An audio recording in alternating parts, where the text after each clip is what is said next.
Hello， 大家好，我是王炯，欢迎收看本期小白测评。今天我们又在第一时间为大家带来 Realme 红米刚发布的 Note 12T Pro 啊，之前那个 Turbo 的口碑还是不错的啊。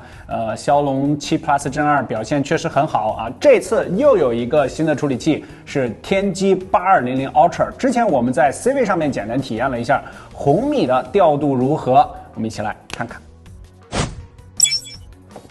我们这台是晴海蓝色啊，这个名字跟之前是一样的，67瓦充电器数据线啊，传统4件套。这台机器呢，主打的就是性能屏幕的堆料，所以在 ID 的质感上面，大家要求就不要太多了啊。它是一个全塑料的机身，包括背板，然后后背这个蓝色呢，底纹做了一些类似于波浪纹的处理，所以光打上去的时候有那种水波纹的感觉。然后侧边中框是一个直角边的设计，前后都做了倒角，然后后背边框呢也做了一个微微的弧面。这次的核心亮点一啊。LCD 的屏幕，大家把 LCD 永不为奴可以打在公屏上。说实话，我已经很久没有深入体验 LCD 的机器了啊。镜头模组方面比较传统，它是一个3摄的设计啊，后面我们会详细聊到。机器拿在手里的感觉中规中矩啊，200克，然后8.87毫米的厚度，因为它是直角边，所以你握在手里的时候划过边缘，还会感觉到比较明显的啊有那么一个坎儿啊，因为最重要的原因，它的屏幕塑料支架相对会高一些。我们使用了一段时间，它的单手掌控感还是可以的，因为它这次机械做的比较窄，它是74.29，转到正面啊，关键一这一块6.6寸的 LCD 的屏幕，而且配置给大家打出来，各种各样的功能还是比较全的。比如说它是一个144赫兹的，而且它是7档可调的一块 LCD，全程 DC 调光啊，这一点上面值得基友点赞啊。HDR10这些该有的配置它也都有。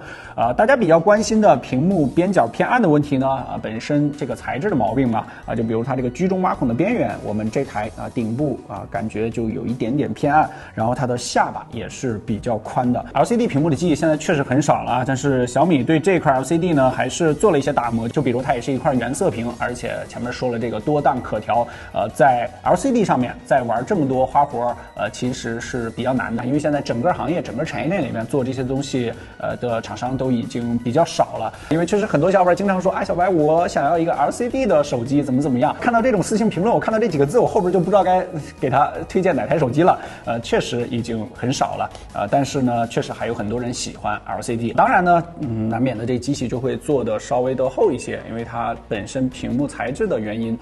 所以也有这个塑料支架。鱼和熊掌不可兼得了。顶部它也专门做了扬声器的开孔，而且外星科技大家可以打在公屏上，它保留了3.5毫米的耳机孔啊，很少见。而且这次扬声器呢，也不能叫做听筒式扬声器，它顶部这个其实相比来说也不小啊，1012底部这个是比较大的，1216。性能配置方面呢，我们还是直接给大家打出来啊，天玑8200 Ultra。之前在 CV3 的时候我们聊过，这个 Ultra 呢和性能方面没有什么太大关系，它主要就是影像方面带来的提升。外围配置是 LPDDR5 啊，6400兆加上UFS 3.1。小白测评数据库走起。纸面娱乐兔Note 12T Pro 接近90万分比其他8200高出1万多，算8200这批里面最高分了考验 CPU 的 Geekbench 6单核1248正常水平多核3957，比 K60E 高了200多分。GPU 方面 ，Cinemax Wildlife 离屏测试6244分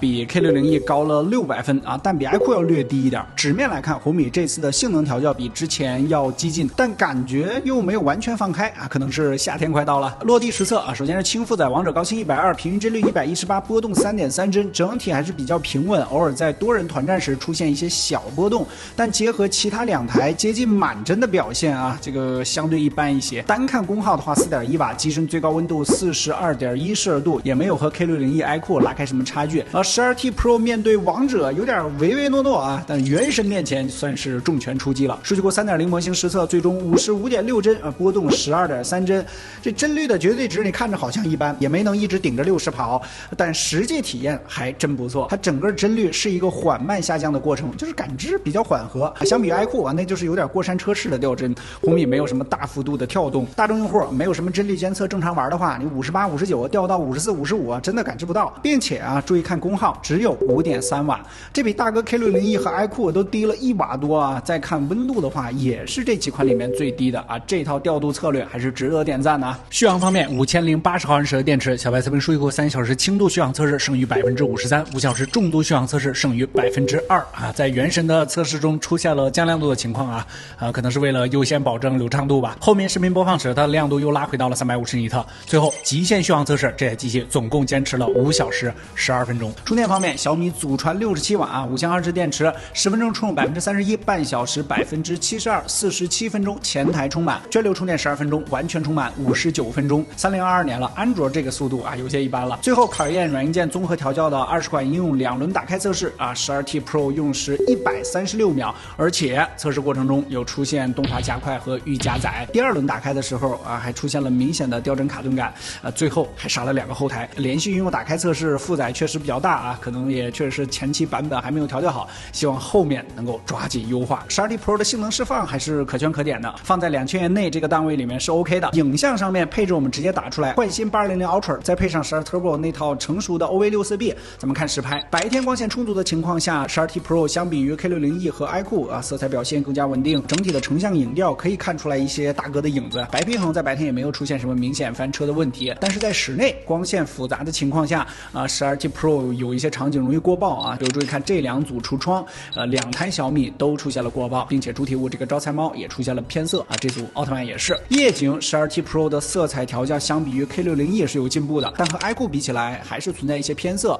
在一些较暗的场景啊，12T Pro 的成像风格更偏真实啊，比 K60E 多了一些暗部细节，也没有像 iQOO 一样亮得像白天。不过啊，要注意 12T Pro 啊，它是没有光学防抖的，所以暗光难免出现容易糊片的问题。在一些极限光场景，这边缘解析力也要更差一些，比如这组树叶的边缘。细节配置方面呢，它是一个侧边的实体指纹解锁啊，速度到现在肯定是非常成熟、非常快了啊！你从桌面上拿起手机就自动完成解锁。还是那句话，这是一个听着很有年头的一个技术，但其实放到现在依然还是很实用的。0809的 XO 震动马达啊，和小米13啊大哥是同款的啊。然后红外它也有，然后3.5毫米耳机孔刚才也说了，还是开头说的，这台机依然保持了红米那种疯狂堆料的性格啊，屏幕啊、性能啊，能给你的各种各样的内在的、外在的配置都给你了。当然，你对它的质感要求就不要那么高了啊。如果你特别在意质感的话，我建议你去线下可以去看一下啊。但是在配置方面，这个拉参数表已经确实